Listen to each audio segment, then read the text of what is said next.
take that. Looks like you need a timeout. Bitch tryna get wiped with my dick, she can't get up. Spoke about a thought, if you want it, we can get up. Fall down on the floor, but a tech ain't have to get up. Bitch for my root, what she want, she can't get it nut. Jumping on the soup, chopper cook this shit up. I don't want no love, bitch, I'm tryna fit a nut. Now I pull a blue blood, bitch, yeah, they cripped up. But I don't want my blood, swear to God, we gon' rich on it. I'm a world up, if I want it, I'm a diss. Welcome back to another Beanie Brigade adventure. This is week 5 versus Dad Bods. And in this game, we would face our most adversity yet.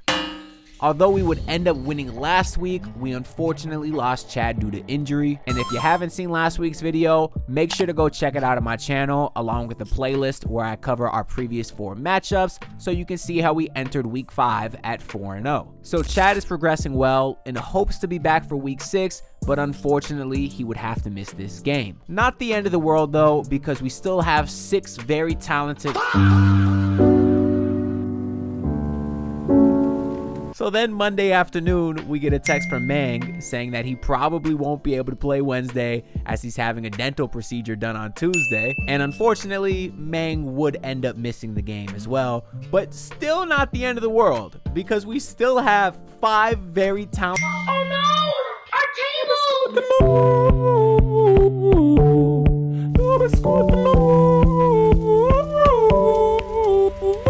Stop giving me your toughest battles. You're getting too arrogant. So Zach sprained his ankle at the indoor gym on Monday night, but we were still forcing him to play because outside of him, we just had a rusty me, Ryan, and Kenny who didn't get to hoop all week because it was raining. And then we had a hungover and sore Lorenzo because literally the night before, he just got back from an 18-hour road trip from Kansas City because he went to the World Cup game. So our roster was far from full strength. I was even so flustered to start the game that I forgot to hit record. And that's because we were awarded technical free throws since the other team didn't have their jerseys. And the scorekeeper told us that she wasn't going to start the clock, and then she did. So I don't even have the first few minutes of this game until I remembered to ask Mang to hit record. So we knew that we needed a strong start, and we got one as Ryan would get this steal and layup to go, forcing the other team to call the first time out of the game about 4 to 5 minutes in, as I think we were up nearly 10, which was huge because on top of all the other adversity or excuses that I mentioned, we also walked into the gym that day to realize that the AC was broken. So now I was already getting PTSD from game 1 of the 2014 NBA Finals. But like Spo always says, we have enough, and that was going to be our mindset for the rest of this game. Now, despite their name, Dad Bods was certainly a formidable opponent as they had some shooters on their team. As you can see, they were able to knock down a couple of threes early, but we knew we could counter by pushing pace in transition, or at least we hoped, because on this play, Kenny gets absolutely nowhere on the Euro step, but luckily Zach was there to follow. But then Kenny would dime up a cutting Ryan who hits the reverse. But we had to start locking in defensively, and Lorenzo would do just that, uses the quick hands to get the steal, and then Ryan's going to be unselfish, finding Zach in transition. So we had a lot of layups, but Dad Bods was staying alive by just nailing 3 after 3.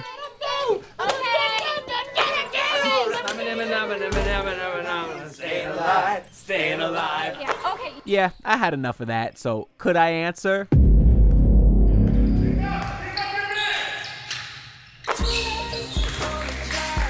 But then I mix it up a little bit as Ryan dimes me with the outlet pass and I get the nice lefty layup to go. But then like clockwork, Dad Bods would answer with another 3 as I attempt a very pathetic Shane Battier closeout, even though I was like 7 seconds too late.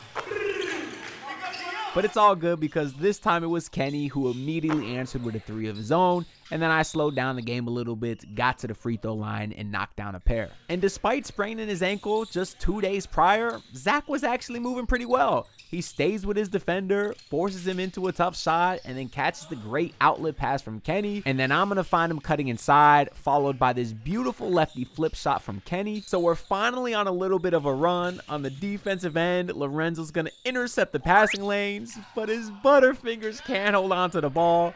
Dad Bods is going to get a layup layup, followed by a couple more in transition. On the second one, you're going to see me kick in my 6-flat 40 speed, get nowhere near the block, and you can hear how loud I smack into the wall.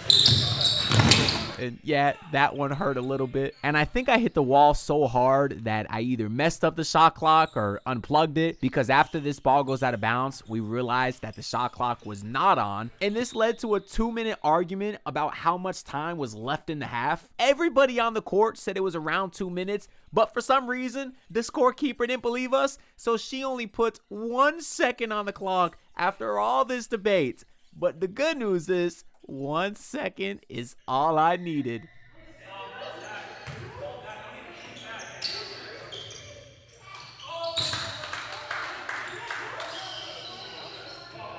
But it was only after the shot clock was updated to 1 second, the ref said live ball, I nailed the three-pointer, and they count the basket.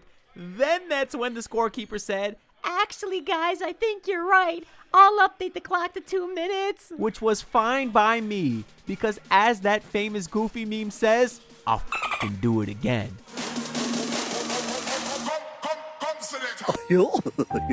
And I sure look goofy on that shot. I airballed the hell out of that thing. But now officially, with under 2 minutes to go, we just wanted to close out the half strong, and we would try to do that as Zach got this and one layup, but then Dad Bods would answer with a 3, and Kenny would match with a 3 of his own, and then we would get a stop, which would send us to halftime only up 7, which was by far our closest halftime margin all season. And honestly, I thought things might get closer in the second half, as our stamina would start to dwindle and the other team could maybe match our speed. But honestly, it was the opposite. We kept getting bucket after bucket, and as the other team started to slow down, we got faster. Which makes sense, because we all usually play for hours outside in the blistering hot sun. So a 40-minute running clock game inside is nothing to us. So we just kept moving the ball really well, and then kept running and running and running, and eventually kind of ran these dudes out the gym. Except on this play where I would smoke the wide open layup.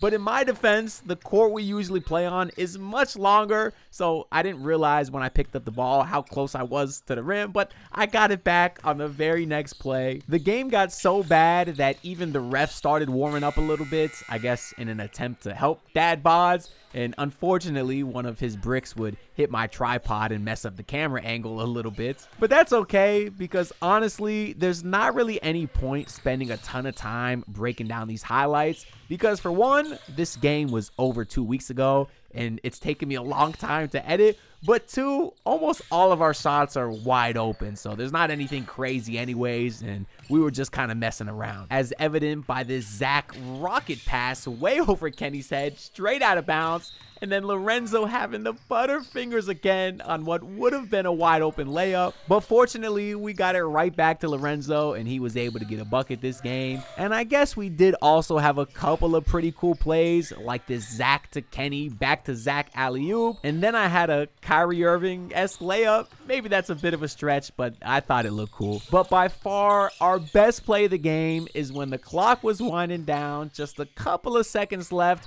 and Ryan would nail this three-pointer to give us exactly 100 points. So 100 points by number of hundreds, and that would secure us a 21-point dub versus the Dad Bods. So shout out to our opponents. They were some really great guys. We're actually scheduled to play them again in our last game of the season, but make sure y'all subscribe so you don't miss it. As of right now, we have 3 regular season games left, plus the playoffs, and technically, as I'm recording, because as I told y'all, I'm a couple weeks late, we only have 1 regular season game left, but I'm not going to tell y'all what happened in the 2 games after this. You got to subscribe so you don't miss it. That being said, I'll see y'all in the next one.